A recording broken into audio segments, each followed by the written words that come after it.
Boa noite, meus irmãos. Saúde a igreja com a graça e a paz do nosso Senhor Jesus Cristo. É um motivo de muita alegria estarmos aqui na presença do Senhor, na casa dele, nós aqui e vocês aí, louvando e engrandecendo aquele que é digno, aquele que é o único merecedor de todo o nosso louvor, de toda a nossa adoração. Você já agradeceu a Deus hoje por esse dia? Você já agradeceu ao Senhor pelos livramentos que Ele te deu hoje? Eu creio que Deus tem nos dado livramentos grandes. Enquanto o mundo está em colapso, nós estamos aqui louvando a Deus com saúde, com alegria. E isso é motivo de agradecer ao Senhor. Então, feche os seus olhos e agradeça ao Senhor, porque Ele tem dado a misericórdia dEle sobre as nossas vidas. Amém. Senhor Deus, obrigado pela sua misericórdia que se renovou nas nossas vidas. Obrigado pela sua graça, Senhor, que está presente no nosso meio, que está presente no meio da igreja, Senhor. Obrigado por cada livramento que o Senhor tem dado na vida de cada irmão dessa igreja, Senhor.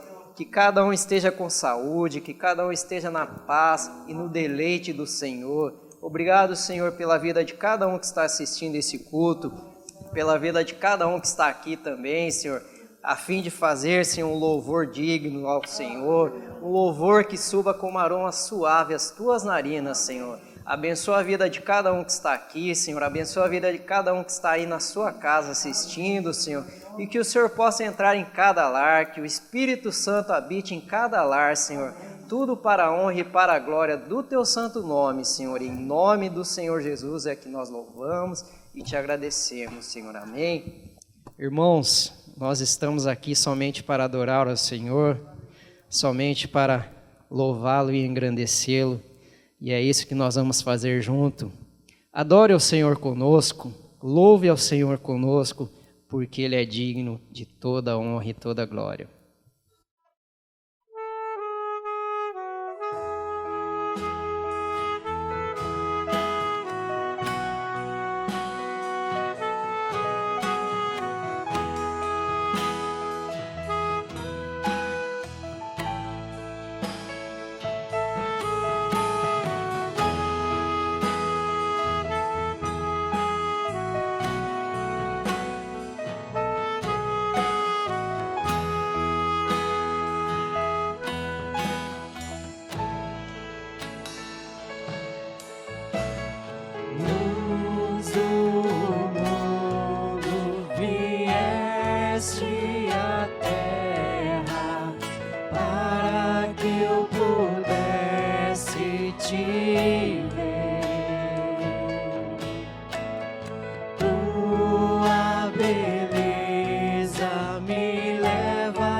Totalmente amável, totalmente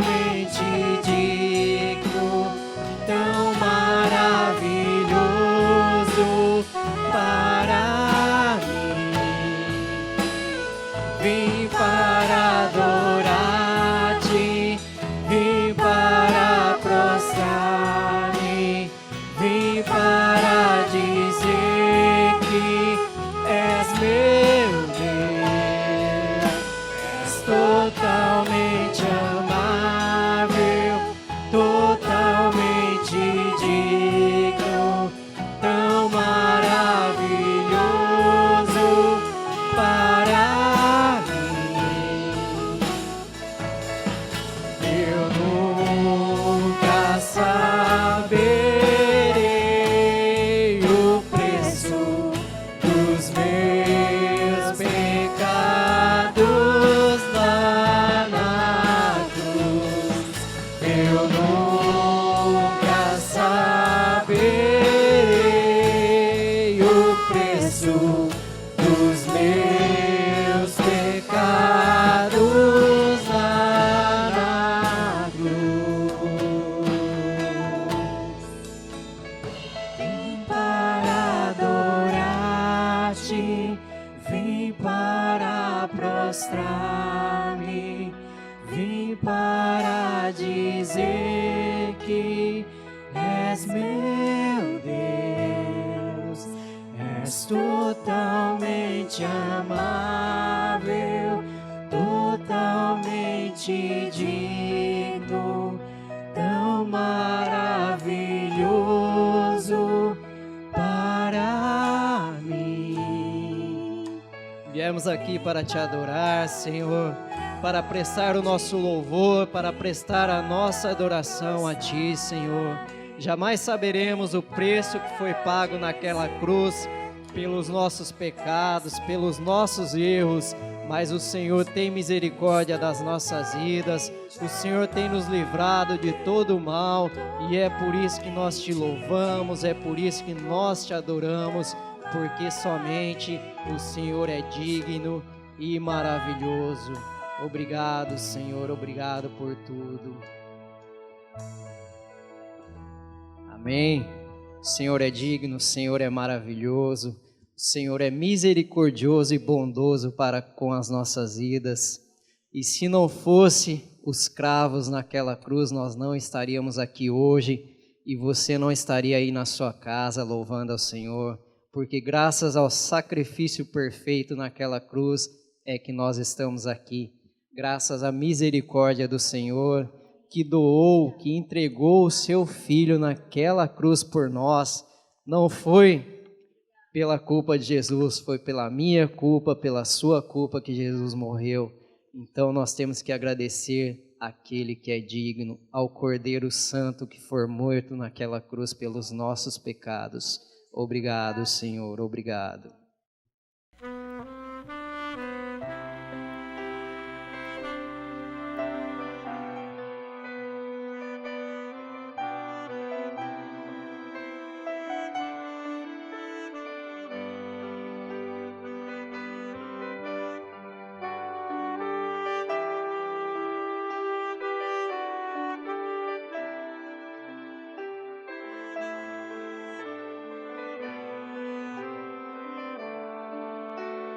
Graças eu te dou, Senhor, pelo preço que pagou, sacrifício de amor que me comprou, ungido do Senhor,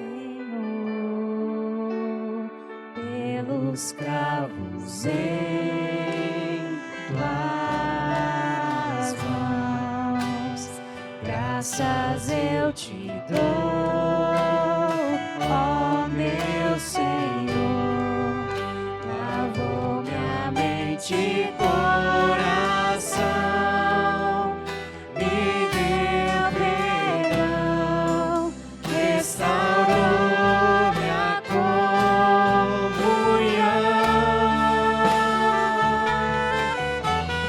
Digno é o Senhor,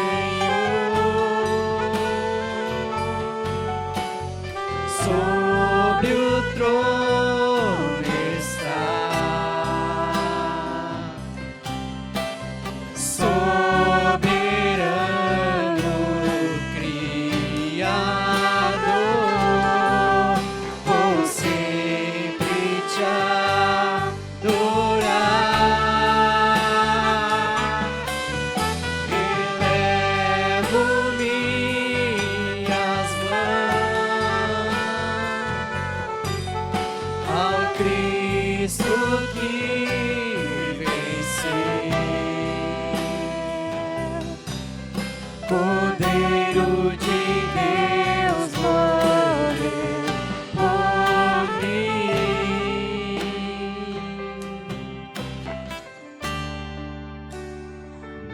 ressuscitou.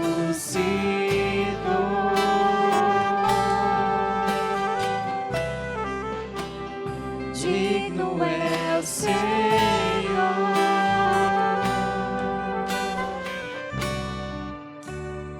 pelos cravos em tuas mãos, graças eu te dou, ó meu Senhor. Lavou minha mente e coração, me deu perdão, restaurou minha comunhão. Digno é o Senhor, sobre o trono está, soberano Criador,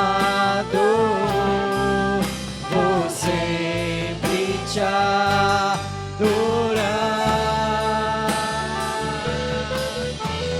Elevo minhas mãos ao Cristo que venceu, Cordeiro de Deus morreu por mim,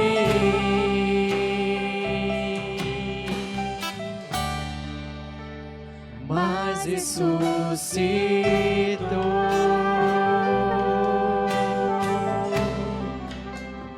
Digno é o Senhor,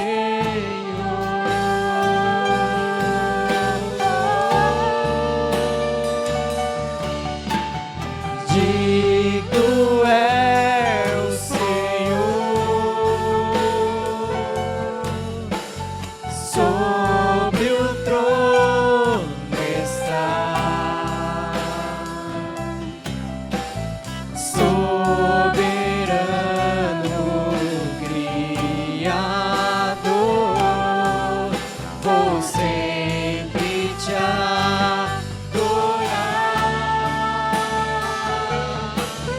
Elevo minhas mãos ao Cristo que venceu, Cordeiro de Deus morreu por mim,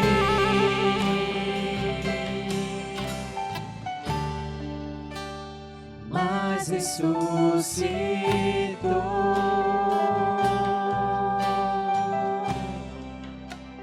Digno é o Senhor,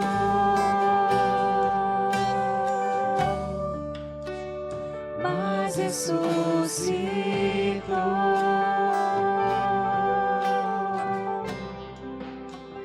Digno é o Senhor.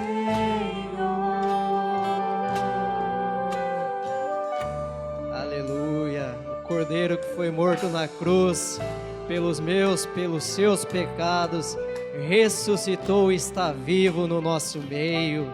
Graças a Deus, Ele se assenta à direita do trono de Deus Pai Todo-Poderoso. A Ele toda a honra, a Ele todo o louvor, a Ele toda a glória que vem dos nossos corações. Todo ser que respira, louve ao Senhor. Graças a Deus, obrigado, Senhor. Vamos pedir para que o Espírito Santo de Deus encha as nossas vidas, encha as vidas de nós que estamos aqui neste altar, encha a sua vida que está aí na sua casa, que o Espírito do Santo de Deus habite no nosso meio. Então peça que o Espírito encha a sua vida, meu irmão.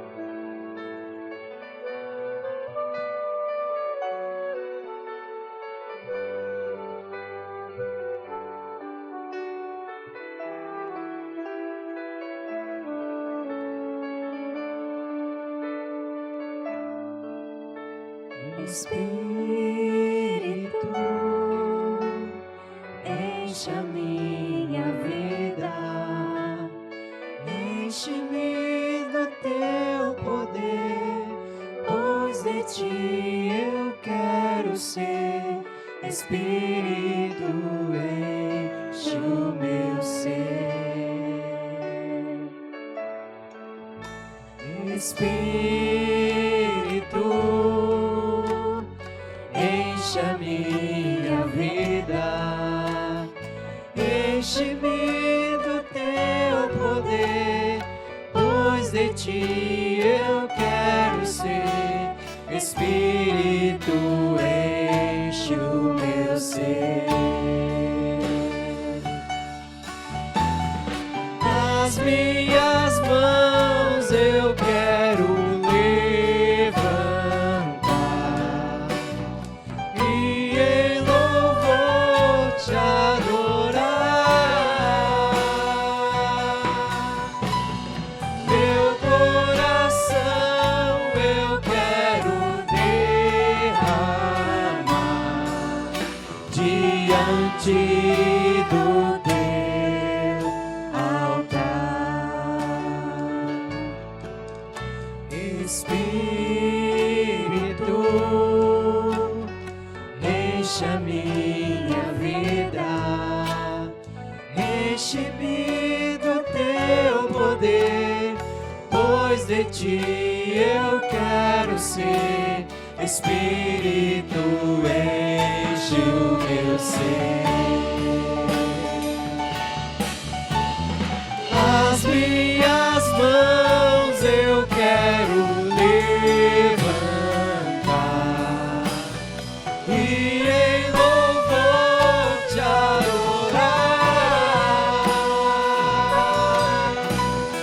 Meu coração eu quero derramar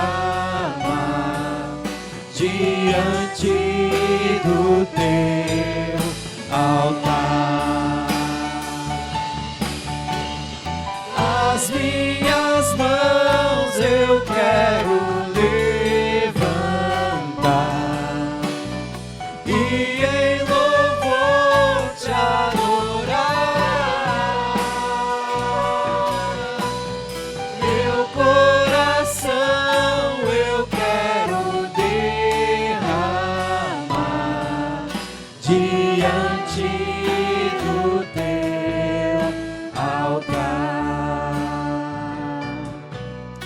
Diante do teu altar. Diante do teu altar.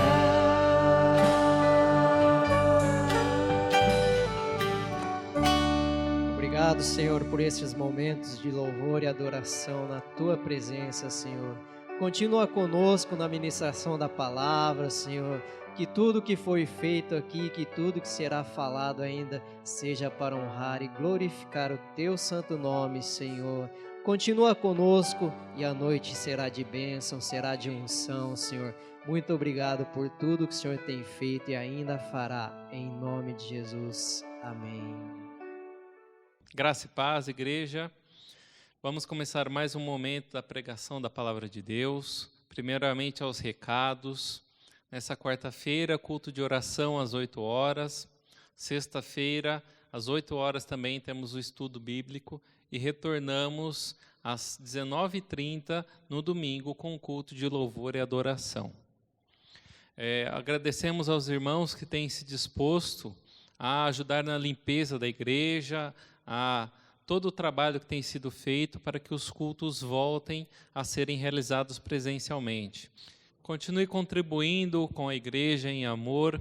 Você vê aí no vídeo a conta da igreja para que você possa realizar a sua oferta de amor, o seu dízimo. Vamos orar por isso.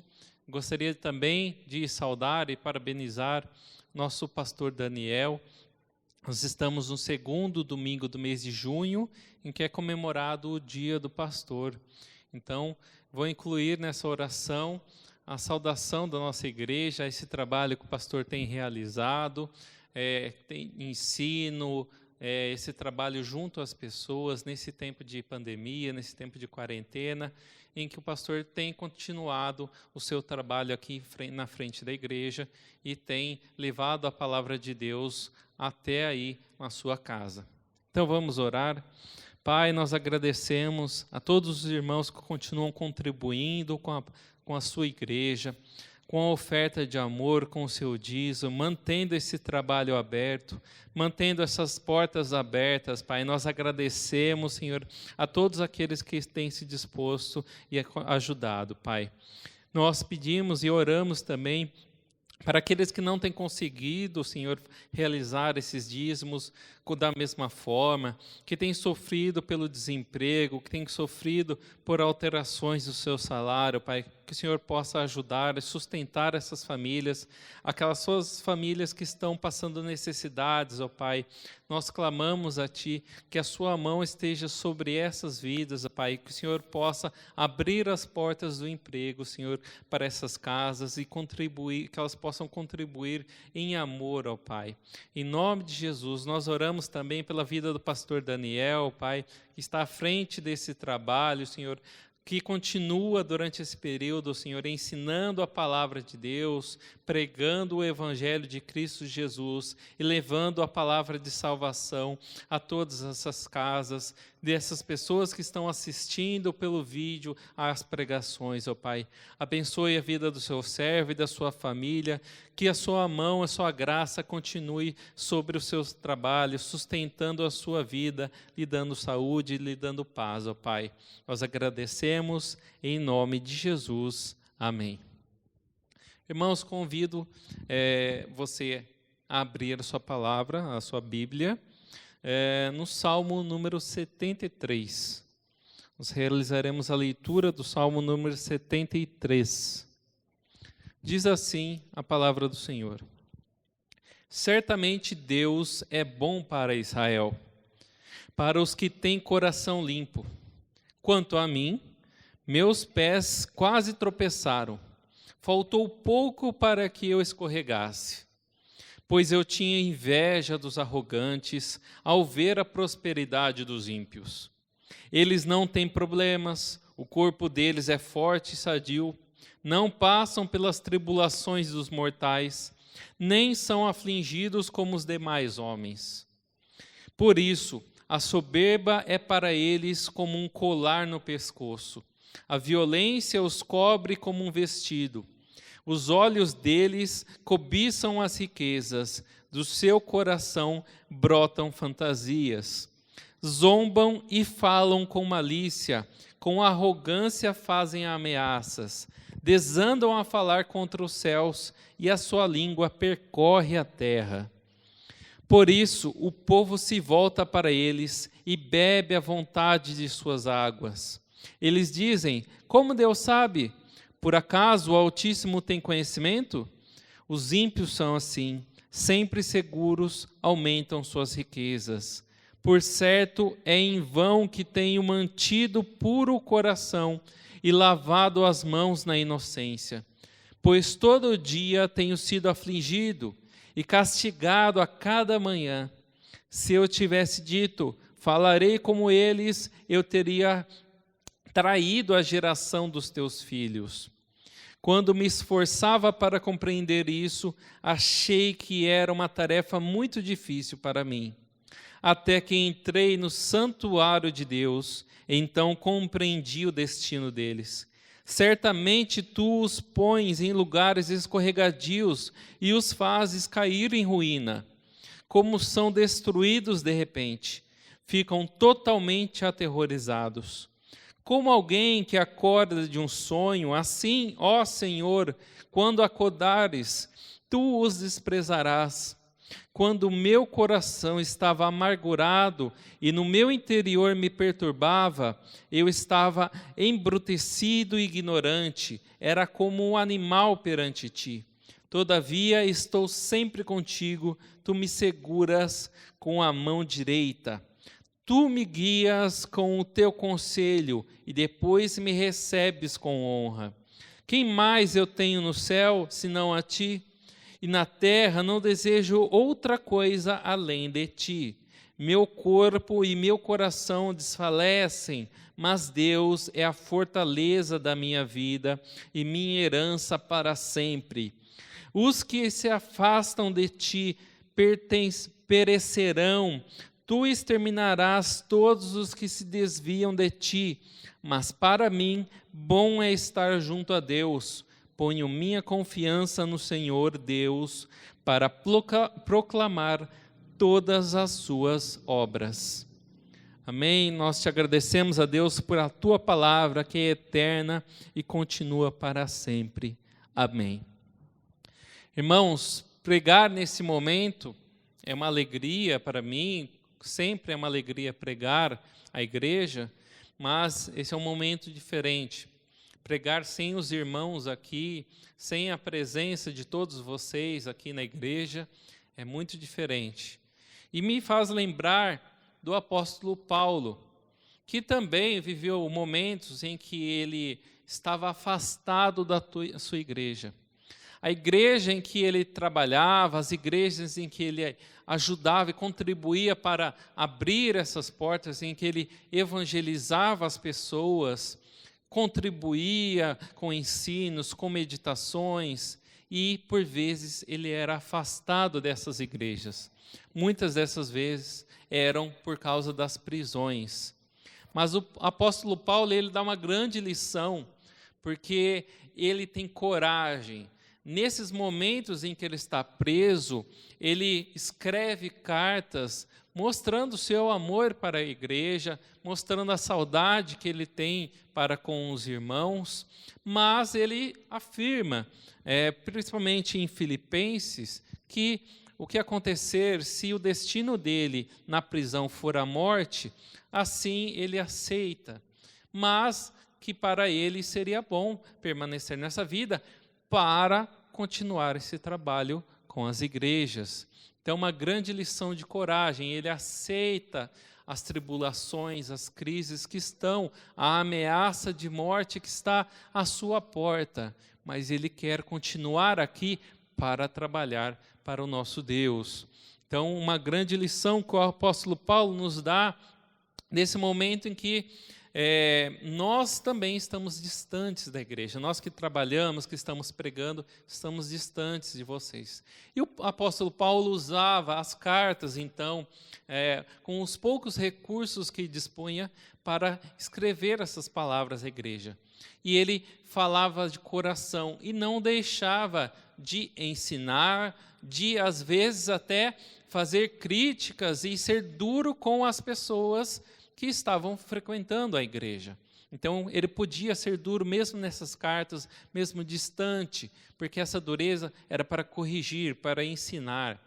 Da mesma forma, nós que estamos distantes, não estamos presencialmente aqui juntos, mas estamos levando a palavra, precisamos ajudar os irmãos, corrigi-lo, para que os seus caminhos sejam endireitados, a levar a todos os homens ao Senhor Jesus Cristo. Amém. Assim como o apóstolo Paulo nos deu um grande exemplo, na história da igreja, nós temos a história de John Wesley, que é muito interessante. Eu gostaria de começar falando sobre isso.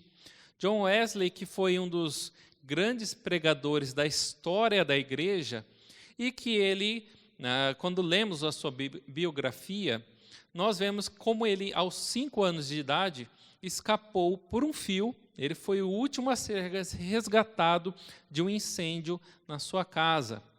Esse resgate quase que milagroso, toda a sua família teve uma percepção que Deus o salvou porque algo de grande haveria de acontecer em sua vida. Então, Wesley, ele sentia que Deus iria o usar para algo grande. Bom, Wesley, ele cresceu na igreja, ele cresceu temente a Deus, aprendendo sobre a palavra de Deus, e quando jovem, ele teve o desejo, então, de sair pregando e sair em missões. E aí que está, então, um ponto interessante da sua vida. Ele estava totalmente preparado para sair e pregar o Evangelho, e nessa viagem em que ele saía, atravessando o Oceano Atlântico, o seu navio encara uma grande tempestade. E nessa tempestade, Wesley teme, ele tem muito medo, ele se apavora, ele se esconde no navio de tanto medo que ele tinha de morrer. Então, ao passar a tempestade e tudo ali se resolver, ele começa a entrar em uma crise em seu coração. Ele começa a pensar, nossa, mas eu tive, diante dessa grande crise, né, física que foi essa tempestade, eu tive um pavor imenso, eu tive um medo tremendo. Aí, olhando a palavra, e o apóstolo Paulo, que tinha tanta coragem, e ele começou a se pensar, será que eu sou realmente convertido? Será que eu realmente tenho meu coração voltado a Deus? Isso porque também no navio haviam outros cristãos que estavam apenas viajando, e esses cristãos, no meio da tempestade, louvavam a Deus, cantavam hinos, e ele apavorado, e ele que estava pronto para fazer uma missão. Então isso mexeu, essa crise toda mexeu com o seu coração. Ele passou a se questionar e a refletir, será que eu sou realmente convertido? Será que o meu coração está realmente voltado ao Espírito Santo, e o Espírito Santo tirou todo o temor da minha vida? Nós lembramos de algo muito parecido também, quando o apóstolo Pedro, que no momento que Cristo é levado, né, e tem o seu destino, a cruz, Pedro nega a Cristo, ele tem medo também. E mais à frente, Pedro se mostra muito valente, ele encara todas as dificuldades e prega com ousadia a palavra. Então, há uma transformação também na vida de Pedro, a partir do Espírito Santo. Então, John Wesley, ele passa a pregar a palavra e levar essa ideia às igrejas. Ele vai a igrejas que estão lotadas, igrejas tradicionais, de pessoas que nasceram na igreja, pessoas que viveram a vida inteira na igreja, assim como ele tinha crescido e vivido, e começa a perguntar, você é convertido?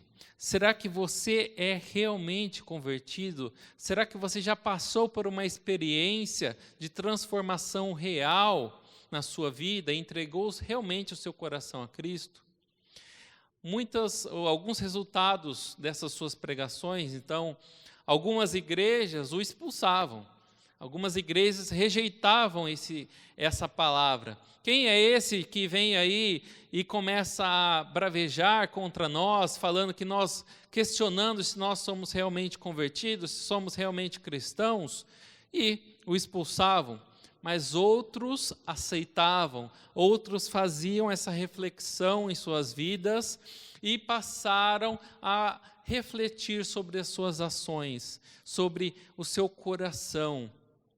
E o impressionante é que essas igrejas em que aceitaram, que se colocaram em choro, em que transformaram seus corações, viveram um grande avivamento no século XVIII. Então, quando lemos na história da igreja sobre os avivamentos, nós lemos sobre igrejas que se comoveram, que tentaram transformar os seus corações quando foram confrontados com a palavra de Deus. Bom, então, como eu disse, e se eu hoje fosse duro dessa forma e perguntasse a você, para que refletisse no seu coração, você realmente tem o seu coração transformado? Você sente que foi realmente transformado no seu coração? Você é verdadeiramente um cristão? Mesmo que você tenha passado a sua vida toda dentro da igreja, você tem certeza que você realmente entregou seu coração totalmente a Cristo? Isso pode provocar em nós uma crise, né? Assim como eu disse, essa crise que Wesley passou. E no nosso texto em que nós lemos agora há pouco, nós temos um personagem que ele passa também por essa crise. Esse personagem, há uma certa discussão, né?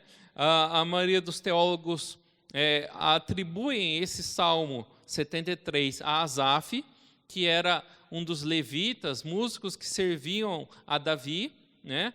Outros teólogos, até mesmo João Calvino, ele entende que era próprio Davi que tinha escrito esse salmo e que Asaf ali transcreveu e cantava, né? Uma vez que os salmos são hinos, né? São cânticos. Então, Asaf, que era um músico, ele cantava essa canção, né, do Salmo 73. Bom, de certa forma, então, vamos tratar aqui como o salmista, né? Seja ele Davi ou Asaf. E nesse verso, então, ele começa com uma parte muito interessante. No versículo 1, o salmista diz assim: certamente Deus é bom para Israel, para os que têm coração limpo. Então percebam como ele faz uma distinção. Deus é bom para Israel. E quem era Israel? Era a nação escolhida, a nação de Deus. Mas dentro da nação haviam aqueles que não temiam a Deus, que não seguiam a Deus, os seus estatutos, os seus mandamentos. Então ele faz uma descrição mais detalhada para os que têm coração limpo. Então ele reconhece que dentro da nação de Israel, do povo escolhido por Deus, haviam aqueles que tinham um coração limpo e aqueles que seguiam a religião, mas que os seus atos não mostravam isso. Ele reconhece então que há uma distinção no povo de Deus. Essa distinção nós lemos também no Novo Testamento. O próprio Jesus Cristo, ele em Mateus 13, ele conta a parábola do joio e do trigo. E o que essa parábola diz? Que no meio da igreja haveriam aqueles que eram joio e aqueles que eram trigo. O trigo que é bom e o joio que foi implantado pelo inimigo. As pessoas que pensam que são realmente cristãs, mas na verdade estão apenas implantadas. E é um fato interessante, na parábola diz que somente saberemos aquilo que é o joio e aquilo que é o trigo no dia do juízo final. Então, a igreja, nós não sabemos como distinguir quem é o joio e quem é o trigo. Por isso, é muito importante que você faça a reflexão no seu coração. Se você é joio, se você é trigo, se você realmente entregou o seu coração a Cristo. O salmista, então, ele coloca que ele que fazia parte do povo de Israel, né, alguém que se considerava religiosa ali no povo, ele quase escorregou, né? E esse quase escorregou dele teve um motivo. Então ele fala por inveja dos arrogantes e dos ímpios. Então ele que seria um temente a Deus, ele passou a ter inveja daqueles que não temem a Deus. Aqueles que ignoram totalmente a Deus, que estavam no mundo, vivendo suas próprias vidas, de acordo com suas próprias vontades, ele passa a invejar essas pessoas. Então, qual é o pecado do salmista? Ele, nesse primeiro momento, ele passa a olhar as situações com os olhos carnais. Ele deixa de olhar as coisas com os olhos espirituais. Ele olha a natureza da carne, da vida cotidiana, do dia a dia das pessoas e passa a esquecer a vida eterna, a eternidade, as promessas de Deus para a eternidade. Ele passa a ser egoísta, ele passa a se sentir injustiçado, ele entra então nessa crise, ele olha as pessoas do mundo e fala, olha, elas estão melhores do que eu, elas têm uma vida muito melhor, muito superior àquilo que eu tenho vivido. Então ele passa a ter inveja de tudo isso. Mas ele olha então o material, aquilo que está acontecendo na vida dessas pessoas. E ele chega até o ponto de, no versículo 13, ele dizer assim, por certo, é em vão que tenho mantido puro o coração e lavado as mãos na inocência. Então ele declara, é inútil manter o coração puro, se manter inocente, buscar ser inocente, se as pessoas aí têm uma vida muito melhor. Olha que impressionante. Então ele deixa a aparência das coisas guiar o seu coração. Os justos, eles são oprimidos pelos ímpios. Ele olha isso na sociedade. Ele vê como as pessoas, os justos, aqueles que temem a Deus, eles passam a ser perseguidos e oprimidos pelos ímpios. E então ele olha, será que vale a pena ser justo, temer a Deus? Essa pode ser uma crise moderna? Pode ser uma crise moderna. Pode ser uma crise dos nossos dias. Ele se pergunta, será que Deus está agindo na história? O salmista pode ter perguntado isso. Será que Deus está no controle das coisas, como as pessoas dizem? Isso é algo muito difícil de se pensar. Então ele ficava confuso perante isso, contra esses argumentos. Ele não conseguia entender, então, olhando essas situações, como isso era possível. Como um ímpio que zomba de Deus pode ter uma vida em que ele humilha aquele que é justo perante o Senhor. Então, nos nossos dias, as pessoas podem ter esses mesmos sentimentos se elas olharem as coisas apenas com os olhos terrenos, os olhos carnais.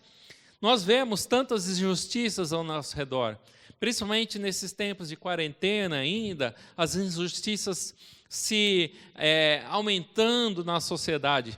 A pessoa que era justa, que ela trabalhava corretamente, ela de repente ela é demitida. Ela fica sem o seu salário.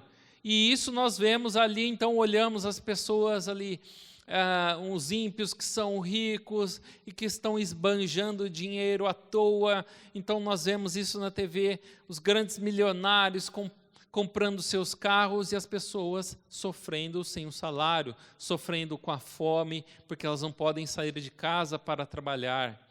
Então nós vemos grandes injustiças em nossos dias. E você pode então deixar que isso cresça no seu coração e ficar igual ao salmista aqui. Isso nós percebemos que tem afligido o coração de muitos jovens também.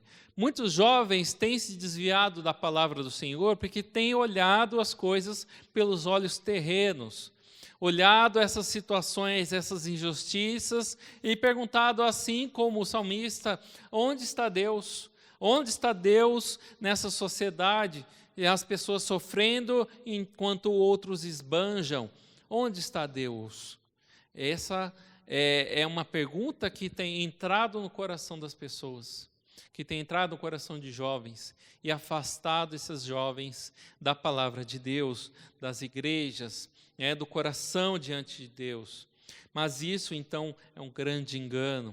Nós oramos para que tenhamos nesse momento o coração que não enxerga as coisas desse modo. Clame a Deus e ore a Deus todos os dias, pelos jovens da igreja, pelos adultos também que estão sofrendo, para que não tenham esse tipo de pensamento, esse olhar perante a sociedade. Então o salmista, ele continua o seu argumento, ele passa a relatar, a partir do versículo 3 até o versículo 12, sobre as características desses ímpios. Então, como que são esses ímpios em que ele teve tanta inveja, em que ele invejava tanto? Como são esses ímpios? Bom, primeira coisa que ele diz é que eles são prósperos. Isso é duro. Isso é duro para os nossos dias. Os ímpios são prósperos, eles acumulam riqueza e vão prosperando, eles vão subindo, aumentando as suas riquezas. No versículo 12, ele completa de novo, ele diz, eles se sentem seguros, eles aumentam as suas riquezas. Bom, o que nós percebemos aqui, enquanto nos nossos dias muitas pessoas sofrem para ter um emprego mínimo, um emprego que garanta a sua sobrevivência mínima, muitos estão são corruptos. Muitos nós vemos aí a corrupção na política, a corrupção em grandes empresas, pessoas nos jornais, então, que nós vemos os grandes esquemas de corrupção, das pessoas que fraudavam o governo, o próprio sistema, tiravam o dinheiro do próprio povo e tomavam para si. Então, os ricos, esses ímpios, cada vez mais prósperos. Mas a palavra de Deus, ela mostra que a confiança, o pecado dessas pessoas está na confiança em que elas têm pelo dinheiro. Então, o dinheiro se torna um ídolo para essas pessoas. Elas idolatram, elas não conseguem mais viver de outra forma senão pela riqueza. Tire a riqueza dessas pessoas e o que vai sobrar delas? Às vezes não sobra nada, elas se despedaçam totalmente, porque elas vivem idolatrando, vivem pela riqueza. Em Lucas, capítulo 18, versículo 24, Jesus diz como é difícil um rico entrar no reino dos céus. Isso por quê? Porque ele coloca a riqueza acima de tudo. A riqueza é o ídolo dos ímpios. Isso, então, leva a outras consequências que o próprio salmista coloca mais adiante. Então ele diz, os ricos, os ímpios, esses, não têm problemas, são fortes e são sadios. Isso é uma consequência lógica, nós sabemos isso e vemos no dia a dia isso. Alguém que tem uma grande riqueza, que tem grande poder, ele não sofre as consequências na sua saúde como uma pessoa que depende de um sistema público de saúde. Ele tem o seu hospital com o seu convênio, então ele não sofre, ele tem um atendimento prioritário. Se ele precisa de uma cirurgia cara, ele vai passar pela cirurgia. Ele não precisa esperar 1 ano, 2 anos. Ele não sofre a agonia que as pessoas sofrem com suas dores, com suas doenças. Muitos que até morrem sem conseguir o remédio, sem conseguir a cirurgia que precisavam. Então é claro que aqueles que têm poder, aqueles que são ricos, aqueles que usam do poder para enriquecer cada vez mais, eles são mais fortes e sadios. Eles têm essa característica, essa possibilidade de cuidar melhor da sua saúde, se alimentarem de uma forma mais saudável. Esse olhar que vê, então, que a riqueza, ela tira todos os problemas. Como o salmista, ele coloca, esses ímpios, eles não têm problemas. Eles não têm problemas quando nós olhamos para a vida e achamos que a solução para tudo é o dinheiro. Então, nós vemos, mesmo em grande parte da população mais humilde, de classe média, que faz de tudo, que investe, que gasta o seu dinheiro, que aposta para um dia ter o sonho de se tornar uma pessoa rica. Elas depositam a sua confiança nesses jogos como se a riqueza fosse a solução de todos os problemas. Então, esse olhar é distorcido de que quem tem poder, quem tem riqueza, não tem problemas, né? Ele continua a sua descrição dizendo que eles não passam por tribulações. Então, como se essas pessoas, esses ímpios, não passassem por nenhum tipo de problema. Nós sabemos que grande parte dos problemas das pessoas no dia a dia são também de ordem financeira, né? Uma pessoa que está desempregada, então que luta para conseguir o sustento da sua casa, para conseguir o alimento. É uma pessoa que, mesmo na pandemia, tem que se arriscar pegando um ônibus, né, de ser contaminada porque ela não tem o carro, né, o seu carro com ar-condicionado para ir ao seu escritório. Ela trabalha num lugar coletivo, atendendo as pessoas, ela precisa usar o transporte público. Então, é claro que o dinheiro ele vai eliminar alguns problemas, mas não podemos depositar a nossa confiança, como se, sendo ricos, não teremos nenhum tipo de problema nas nossas vidas. Isso é um grande erro, essa forma de pensar. O salmista continua a sua descrição dizendo que esses ímpios, usam a soberba como se fosse um colar que está adornando as suas vestimentas. Então, o colar que eles usam é a soberba, a arrogância. E eles usam a violência como vestido. Então, o que seria isso? Então, essas pessoas, os ímpios, eles são soberbos, eles se acham superiores às outras pessoas.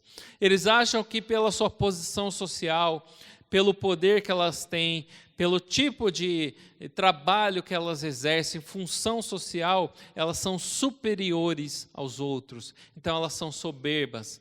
Aquela pessoa não importa, eu sou superior a ela. Então, os ímpios sempre tiveram esse tipo de pensamento. Não só nos nossos dias, mas ainda já nesse período do salmista, os poderosos se achavam superiores às demais pessoas.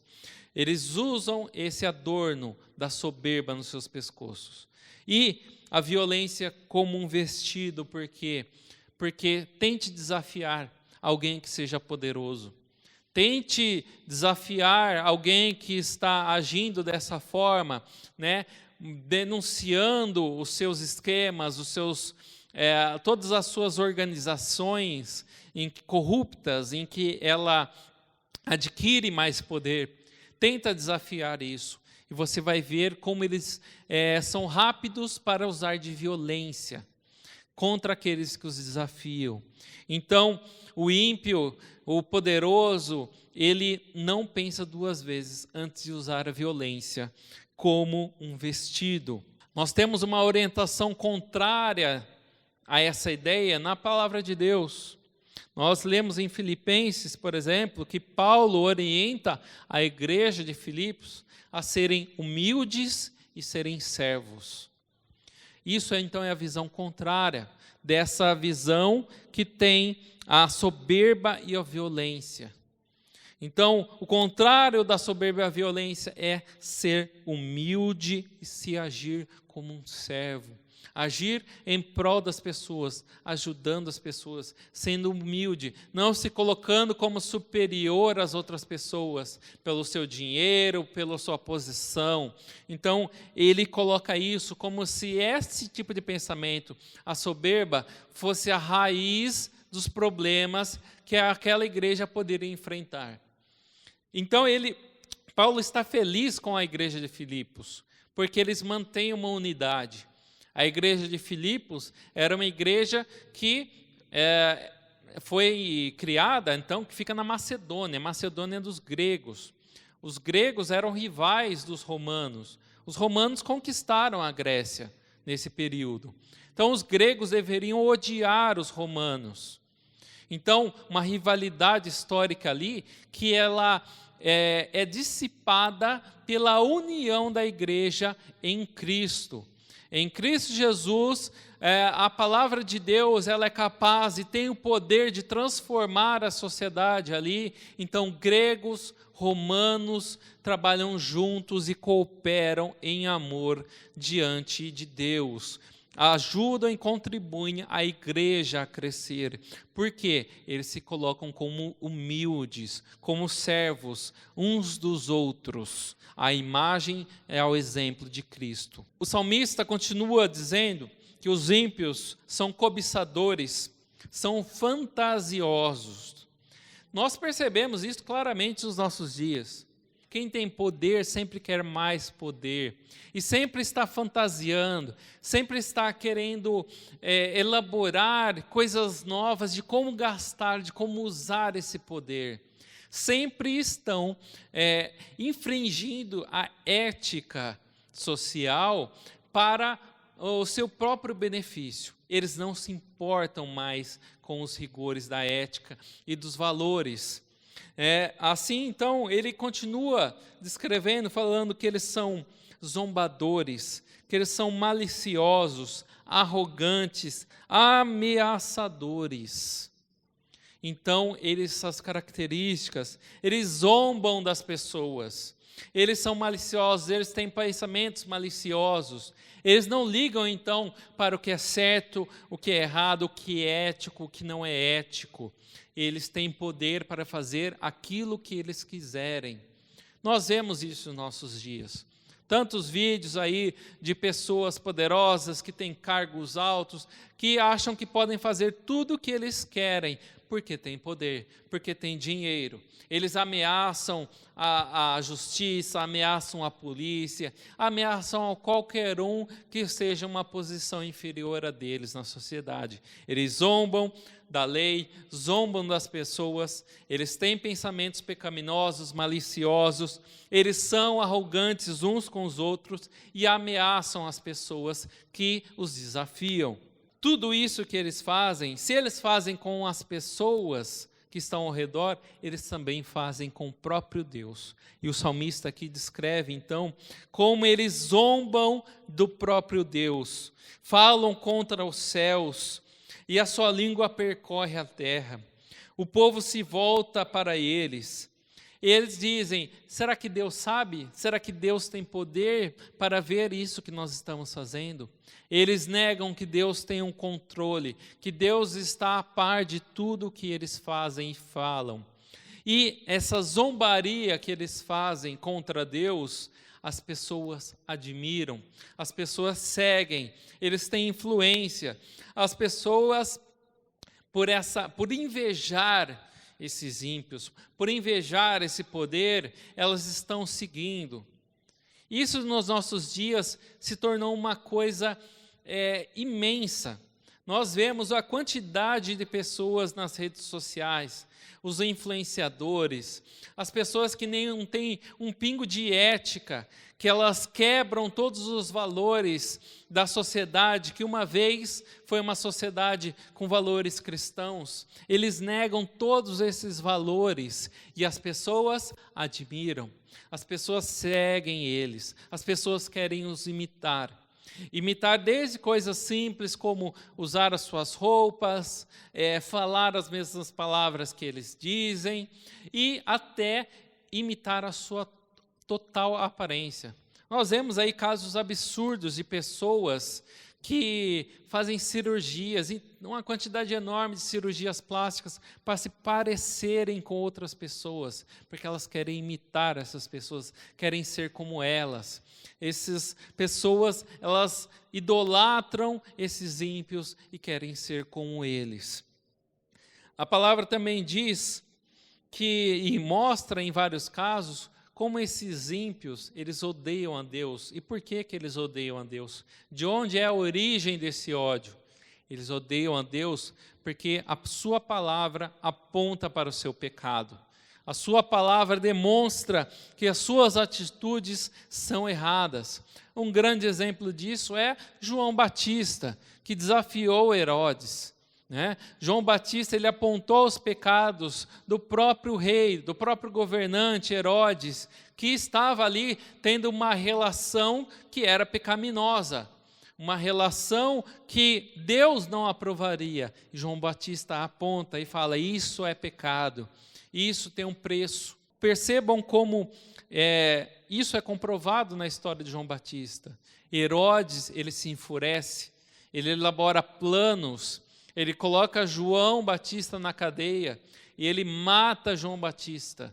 Ele corta a cabeça de João Batista. Então ele não pensa duas vezes antes de usar violência para justificar o seu poder, porque ele odeia a Deus, porque Deus aponta os seus pecados através da sua palavra, através dos seus profetas. Paulo, em suas cartas, mostra como esse mundo ele é corrompido. Como nós vivemos em uma geração corrompida e totalmente desviada dos valores de Cristo. Um outro grande pregador da palavra é Jonathan Edwards. A sua pregação, talvez a pregação mais famosa, que é Pecadores nas Mãos de um Deus Irado, um sermão muito conhecido e importante na história da igreja, que levou a pessoas aos prantos quando ele pregava, levou elas a temerem a Deus grandemente. É uma pregação muito forte. Ele diz o seguinte sobre os ímpios, sobre essas pessoas que o salmista aqui diz. Ele diz, não há nada que mantenha os ímpios um só momento fora do inferno, senão a soberana e boa vontade de Deus. Se os ímpios não estão no inferno agora, é porque Deus tem uma boa vontade de esperar o tempo correto. E ele continua, ele diz, a espada da justiça divina. Então, a espada da justiça está a todo momento se revolvendo sobre as suas cabeças. E não é nada senão a mão da misericórdia livre de Deus e da sua soberana vontade que a segura. Então os ímpios têm a espada da justiça de Deus próxima à sua cabeça a cortar. E o que segura essa espada é a soberana boa vontade de Deus. Deus, ele é livre. Se ele quisesse em sua vontade, ele cortava todo o mal, eliminava todo o mal. Mas é a sua boa vontade que ainda segura. Os ímpios se enganam. O Jonathan Edwards, ele diz, os ímpios se enganam, eles articulam esquemas. Mentalmente, eles colocam argumentos pensando que eles vão se safar da eterna punição e do inferno. Eles elaboram esquemas e pensam formas de como eles podem viver as suas vidas segundo as suas próprias vontades e não serem condenados ao inferno. Isso os ímpios fazem. Então pergunte a alguém que odeia Deus, pergunte a alguém que não acredita em Deus, pergunte se ela acha que ela vai ao inferno. Ela vai negar. Ela vai negar que ela vai falar não, porque eu sou uma pessoa boa. Apesar de não ir na igreja, apesar de não ler a palavra de Deus, apesar de não acreditar nesse tal de Jesus, eu sou uma pessoa boa, eu não mato, eu não roubo, eu não mereço o inferno. Elas acreditam nessas mentiras. Elas armam esquemas e fazem ações de boa vontade. Olha, eu tenho dinheiro, eu vou ajudar ali o próximo, eu vou ajudar essa outra pessoa. Viu como eu sou uma boa pessoa? Eu não mereço o inferno. Então ela arma esses esquemas para se justificar e para si mesmos pensarem que eles não serão condenados. E Jonathan Edwards, ele continua, ele é ainda mais forte na sua pregação, na aplicação da sua pregação, porque ele atribui esse pensamento aos cristãos dentro das igrejas. Então ele afirma que muitos cristãos que estão nas igrejas, pensando na parábola do joio e do trigo, então o que é o joio dentro da igreja?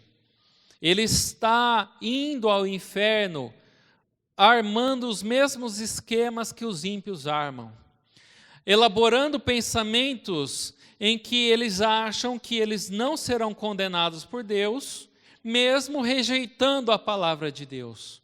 Eles estão na igreja, mas têm afeições religiosas, eles vivem a religião, o status religioso. Eles se preparam, vão à igreja, cantam o hino, mas o seu coração não é nada transformado.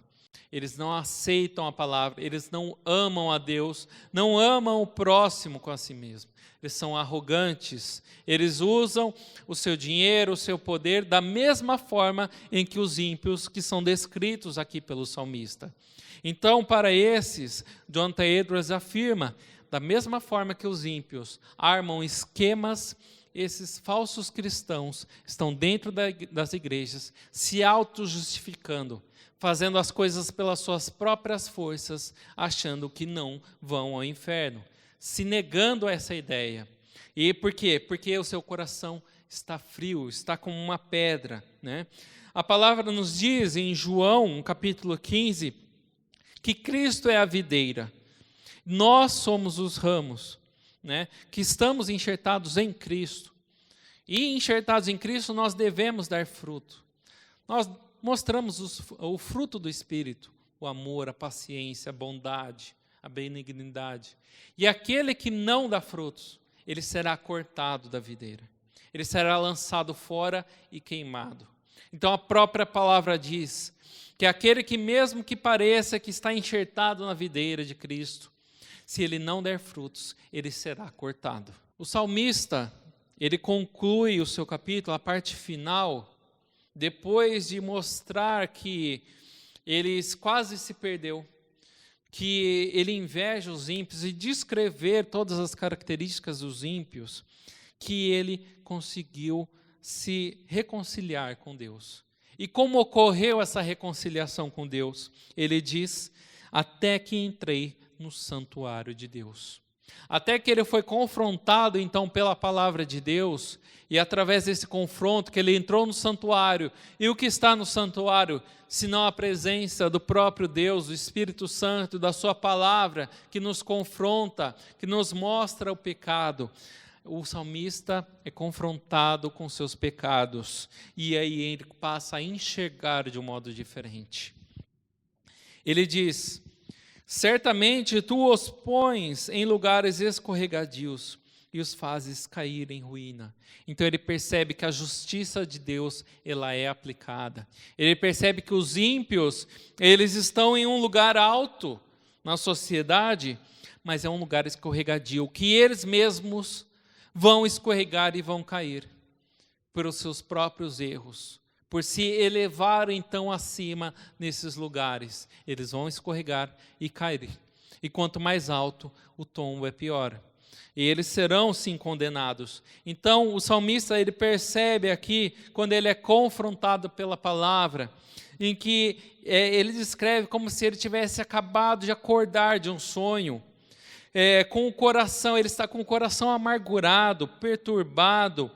Ele se sente como se ele, naqueles momentos, ele fosse um ignorante. Ele se diz como um animal perante Deus.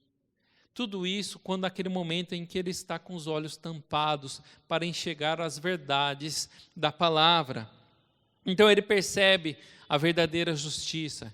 Ele percebe que apesar que os ímpios têm uma bela vida, que às vezes a vida deles é inteiramente uma boa vida, de riqueza, sem problemas, por toda a vida deles, eles não vão ter problemas, o juízo eterno os espera.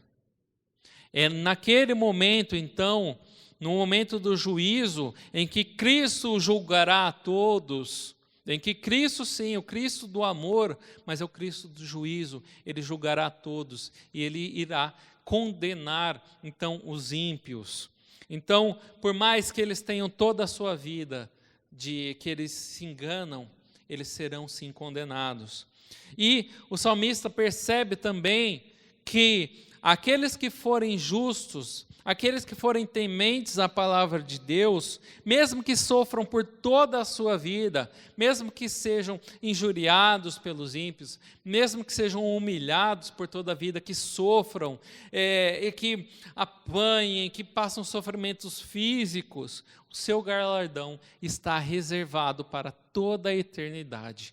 No juízo, eles serão glorificados em Cristo Jesus. Então, o salmista ele passa a descrever quais são as recompensas do justo. Ele agora, com sua mente e seus olhos transformados, aquilo que ele percebe que será a sua recompensa. Então ele diz, o sustento, não pelas nossas forças, mas é o sustento de Cristo. Cristo nos sustentará. Aqui Deus o sustentará, o Senhor o sustentará. Ele diz que ele é guiado pelo conselho. Deus nos aconselha. Nós temos o Espírito Santo que nos aconselha, que nos ilumina pela sua palavra. Nós temos a palavra de Deus, nós podemos seguir os conselhos da palavra. Nós somos guiados, nós temos uma direção a seguir, um caminho a seguir que é Cristo. Então nós sabemos quais são os nossos passos, aquilo que devemos seguir.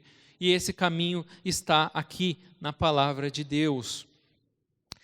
Ele diz que seremos recebidos com honra. E nós vemos por toda a palavra no Novo Testamento, Gálatas 4:7 diz que não somos mais servos, apesar de não sermos humildes, nos colocarmos como servos, não somos mais vistos por Deus como servos, mas como filhos e herdeiros por Cristo. Então, Deus nos glorifica nesse processo que Ele nos justifica e, sua segunda vinda, Cristo nos glorificará. O salmista, ele mostra que há uma mudança de desejo. Se até agora ele tinha a inveja, dos ímpios no seu coração, ele há uma mudança total no seu coração de desejo. Ele não deseja outra coisa além de ti. Então, ele não deseja nada além do Senhor.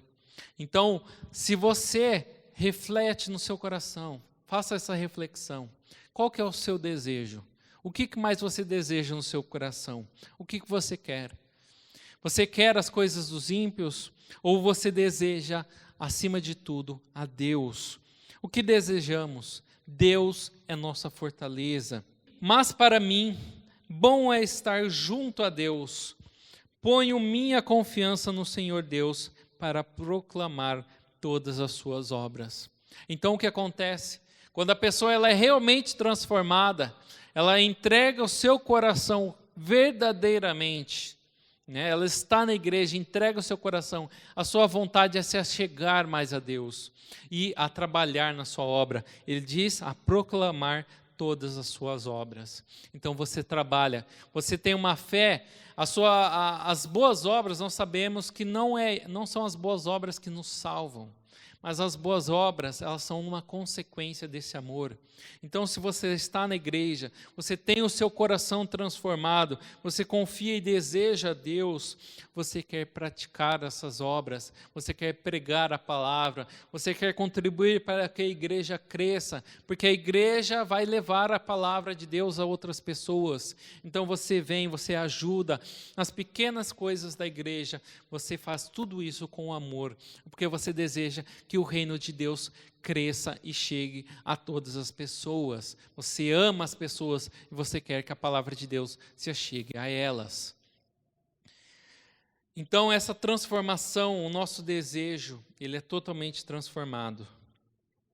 Então, eu convido você, meu irmão, nessa noite, a realmente fazer essa reflexão sincera no seu coração.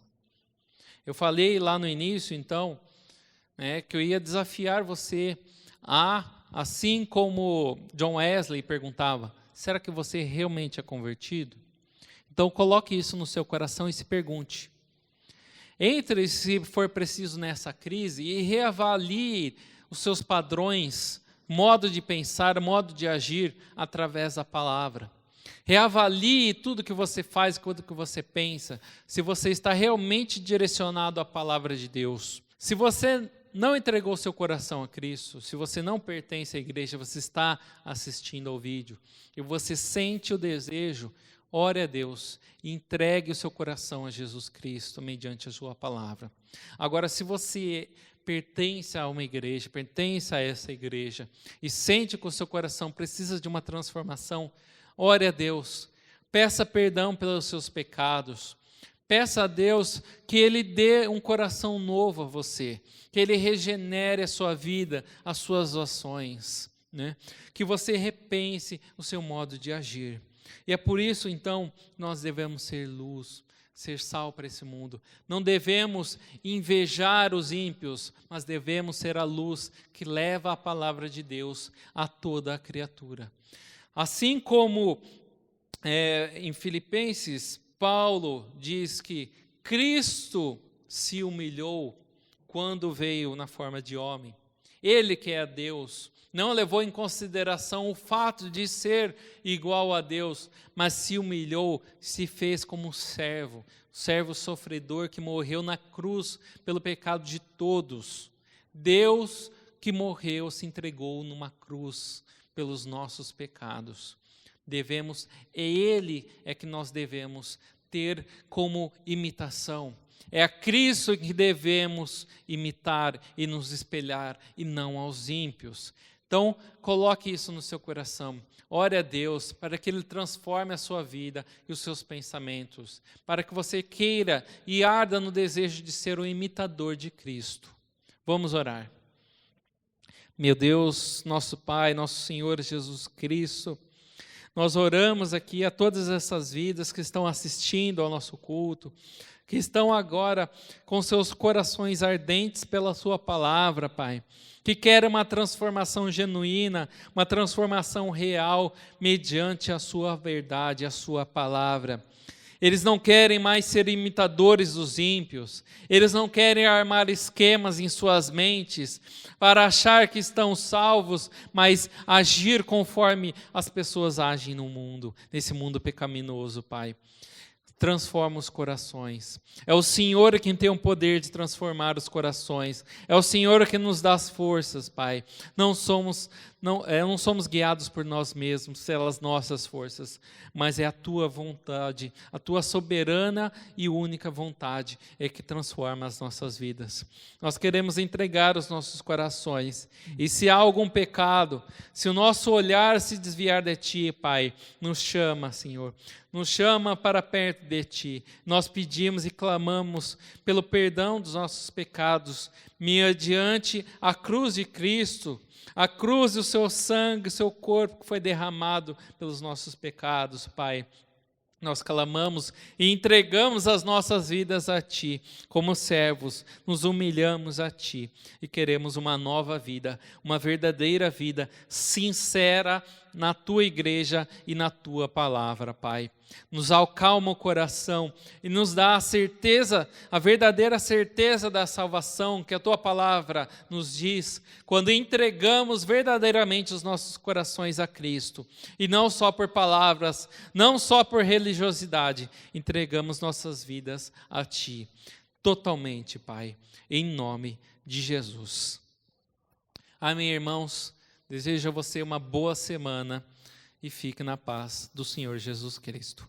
Amém.